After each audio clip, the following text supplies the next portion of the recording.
আসসালামু আলাইকুম দর্শক, কথা বলবো বেশ কয়েকটি। তার মধ্যে আজকে বিষয়টি হচ্ছে বাংলাদেশে বর্তমান নতুন স্বাধীন দেশে বিভিন্ন মাদ্রাসাতে হামলা এবং প্রতিষ্ঠান দখল নিয়ে। প্রিয় দর্শক, গত শুক্রবারে জুম্মার নামাজের পর বিভিন্ন মাদ্রাসায় এবং মসজিদের মুসল্লিরা মিলে দেশের বিভিন্ন স্থানে বিভিন্ন মাজারে হামলা করা হয়েছে। উল্লেখযোগ্য একটা হচ্ছে দেওয়ানবাগীর মাজার। দেওয়ানবাগী বন্ড পীর, এটা আপনারা সবাই জানেন। দেওয়ানবাগীকে কেউ ভালোবাসে না সেটা আমরা জানি। দেওয়ানবাগীর মাজার ভেঙে দিয়েছেন, তাতে কেউ আপত্তি তুলে নেই। কিন্তু দর্শক, আমরা দেখতে পাচ্ছি বেশ কিছু মাজারে দেওয়ানবাগী ছাড়া অন্যান্য যারা আল্লাহর ওলি, এমনকি সিলেট শাহপরানের মাজারেও ভাঙার চেষ্টা করা হয়েছে। সেখানে গান বাজনা এই সেই নানান অপবাদ দিয়ে শাহপরানের মাজারে ভাঙার চেষ্টা করা হয়েছে এবং সেটা করতে পারে নাই। অলিয়া উলিয়াদের দেশ বাংলাদেশ, 360 আউলিয়ার দেশ বাংলাদেশ, শাহজালালের শাহপরানের দেশ বাংলাদেশ। সেই জায়গাতে যে সমস্ত মাজার মুখে হামলা করা হচ্ছে, সেটা কি আদৌ উচিত? কারা হামলা করতেছে? অধিকাংশ কিন্তু মাজার বিরোধী এবং এই কওমি মাদ্রাসা থেকে একটা অংশ কিন্তু সেই সাথে জড়িত। আমি যতটুকু দেখতে পাচ্ছি, কওমি মাদ্রাসার বিভিন্ন ওয়াইজগণ বিভিন্ন অনুষ্ঠানে প্রকাশ্যে বলতেছে মাজার ভেঙে দেন, মাজার গুড়িয়ে ফেলেন। ভাই, আপনি যে কওমি মাদ্রাসার শিক্ষক হয়েছেন, কার মাধ্যমে হয়েছেন? আপনার হুজুরের মাধ্যমে। আপনার হুজুর কার কাছ থেকে ইসলাম পাইছে? বাংলাদেশে ইসলামগুলো আসছে কোথায় থেকে? ইসলাম যে প্রতিষ্ঠিত হয়েছে কার মাধ্যমে? যে সমস্ত অলিয়া উলিয়াদের মাধ্যমে বাংলাদেশে ইসলাম আসছে, আপনারা তাদের মাজার ভাঙ্গার পরিকল্পনা করে যে দুঃসাহস দেখিয়েছেন, তার তীব্র প্রতিবাদ জানাচ্ছি। দর্শক, বাংলাদেশের মানুষ ইসলামপ্রিয় মানুষ, শান্তিপ্রিয় মানুষ। ইসলামের কোন জায়গাতে আছে যে মাজারগুলো ভেঙে দিতে হবে? এই মাজারগুলো আপনাদেরকে কি করতেছে? আপনারা একটি কাজ করতে পারেন, মাজারের নামে বিভিন্ন জায়গাতে বিভিন্ন খাদেমরা যেগুলা অপকর্ম করতেছে এগুলো বন্ধ করেন, গান বাজনা বন্ধ করেন, গাঞ্জা আসর বন্ধ করেন, এগুলো বন্ধ করেন। আপনারা এগুলো না করে মাজারে হাত দিচ্ছেন। মাজারের অলি কি দুষ করছে?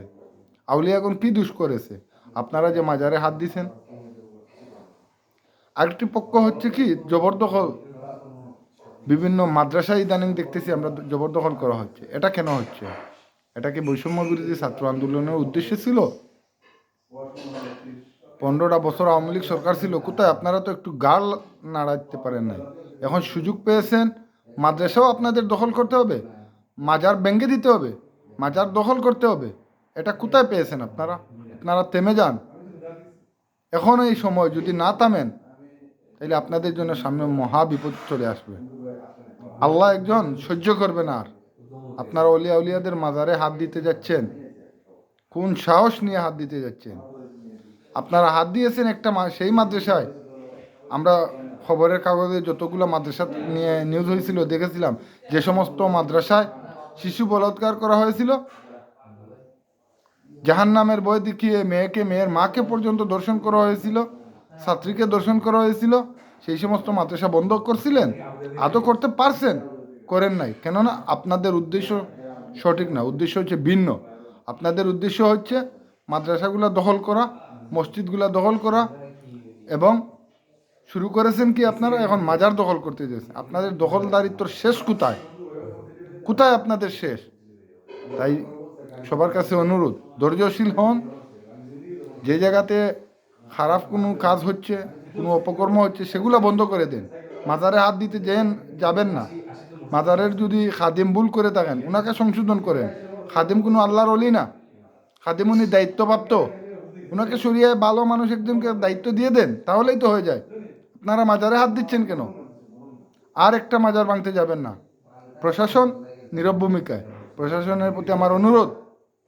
আর শান্ত দেশকেও শান্ত করে ফেলা হচ্ছে এই সমস্ত মাজারে হাত দিয়ে। ওদের উদ্দেশ্য কি এটা জানতে চান? ওরা মাজার ভাঙ্গার উদ্দেশ্য, আমার ধারণা, এই মাজারে হাত দেওয়া হচ্ছে, ধীরে ধীরে মানুষের অন্তরে আঘাত আসবে, ধর্মীয় অনুভূতিতে আঘাত আসবে, মানুষ রাস্তায় নামে আসবে, সরকার পতন হয়ে যাবে। এই সমস্ত কাজ যারা করতেছে ওদেরকে চিহ্নিত করো, তারই সাথে সাথে ওদেরকে চিহ্নিত করে আইনের আওতায় নিয়ে আসুন, শাস্তি দেন। কেননা ওরা মাজারে হাত দিচ্ছে। যদি কোনো খাদেম খারাপ কিছু করে থাকে, অথবা খাদেমের মাধ্যমে যদি মাজারে আশপাশে যত গান বাজনা এগুলো বন্ধ করে দেন, এগুলোর পক্ষে আমি আছি, সবাই আছে। কিন্তু মাজার ভাঙ্গার পক্ষে মাজারে হাত দিবেন কেন? কবরের উপর হাত দিবেন কেন?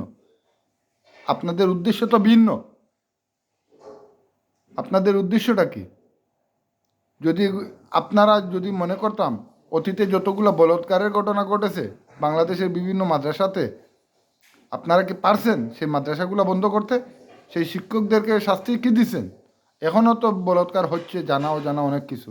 আপনারা এগুলো বন্ধ করে দেন, শিশু বলৎকার বন্ধ করেন। এগুলা না করে মাজারে যে হাত দিচ্ছেন, মাজারে অলিয়া ইসে কি আপনাকে ক্ষতি করছে? আপনি বাঘ পাচ্ছেন না সেজন্য মাজারে হাত দিচ্ছেন? যদি আপনার পছন্দ না হয় খাদেম সরিয়ে দেন।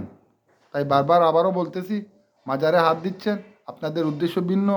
ইসলাম ধর্মে হানাহানি মারামারি অতিরঞ্জিত কোনো কিছুর স্থান নেই। ইসলাম হচ্ছে শান্তির ধর্ম। শান্তি বজায় রাখুন, দেশ চলুক ভালো, সমাজ চলুক ভালো, আমরা চলি ভালো।